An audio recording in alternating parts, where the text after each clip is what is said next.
From JBS Studios in Greater New York, this is the JBS News Update with Teisha Bader. I'm Teisha Bader with the JBS News Update for Thursday, June the 8th, 2017.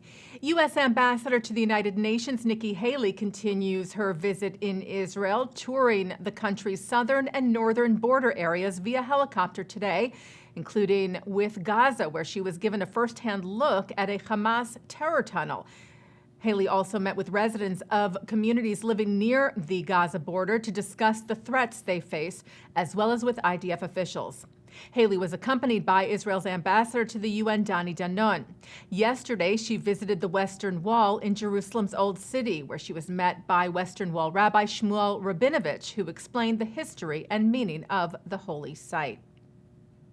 Israeli and American lawmakers celebrated the reunification of Jerusalem from the Six-Day War yesterday in a unique and first-time simultaneous video conference between the two parliaments. The event was initiated by Israeli Ambassador to Washington, Ron Dermer, and Israeli Prime Minister Benjamin Netanyahu spoke at the event from the Knesset, while members of the House and Senate from both sides of the aisle spoke from Washington, wishing Israel well and reaffirming the strong U.S.-Israel relationship. An official of the Palestinian Authority seemed to suggest that the PA might lift their demand of a settlement freeze on the part of Israel as a precondition to peace talks. Bloomberg News conducted an interview in Ramallah with senior economic advisor to Palestinian Authority President Mahmoud Abbas, Mohammed Mustafa, this week, and reported that Mustafa said Abbas would possibly let go of demands regarding Israeli construction in the West Bank as part of a new peace push from the U.S. administration, saying we have not made the settlements an upfront issue this time, and we think it's better for all of us right now to focus on giving this new administration a chance to deliver. 3 Arab Israelis, 2 of whom are brothers, were charged today in relation to a plot to murder an IDF officer.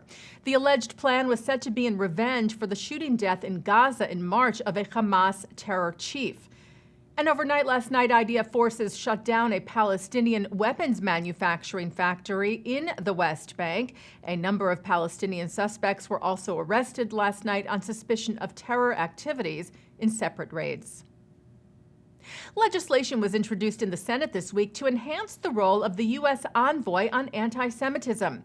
Democratic Senator Kirsten Gillibrand of New York and Republican Senator Marco Rubio of Florida introduced the Special Envoy to Monitor and Combat Anti-Semitism Act of 2017 on Monday, which is a companion bill to one introduced earlier this year in the House by U.S. Representatives Chris Smith of New Jersey and Eliot Engel of New York. The Senate bill would raise the position of the envoy to the level of ambassador.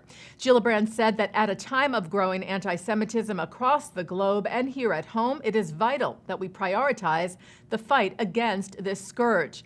Rubio said the United States must remain committed to combating anti-Semitism in all its forms wherever it appears. He said this bill enhances the position of the special envoy and builds upon American leadership on this important issue. Archeologists in western Poland have uncovered the foundations of a synagogue destroyed at the beginning of the Holocaust.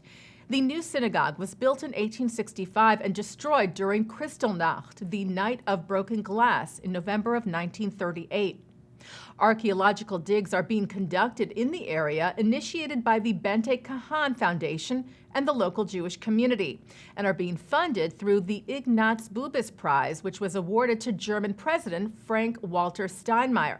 The foundation hopes that the archaeological find will be ready to share with the public in time for next year's 80th anniversary of Kristallnacht. And looking at some sports news, Jewish relief pitcher Brad Goldberg made his Major League Baseball debut this weekend. The 27-year-old was called up from the minors on Saturday and pitched for the Chicago White Sox against the Detroit Tigers. Earlier this year, Goldberg pitched for Team Israel in the second round of the 2017 World Baseball Classic. And taking a look now at our programming for tonight on JBS for Thursday, June the 8th. At 7 o'clock, it's Talmud Study with Rabbi Mordechai Becker. At 8, more of our special programming for the Six-Day War anniversary. in a conversation with Israeli journalist Yossi Klein Halevi and American diplomat and Middle East expert Dennis Ross, who talk about the war from a personal and historical perspective in a program of the Jewish Week and of the UJA Federation. At 9 tonight, Mark Golub sits down with IDF veteran and author Ehud Diskin on L'chaim, and at 10, the future of Israel is discussed at the American Jewish Committee Global Forum. And coming up right after this newscast tonight, it's In the News with Mark Golub. And that's the JBS News Update for Thursday, June the 8th, 2017. I'm Teisha Bader.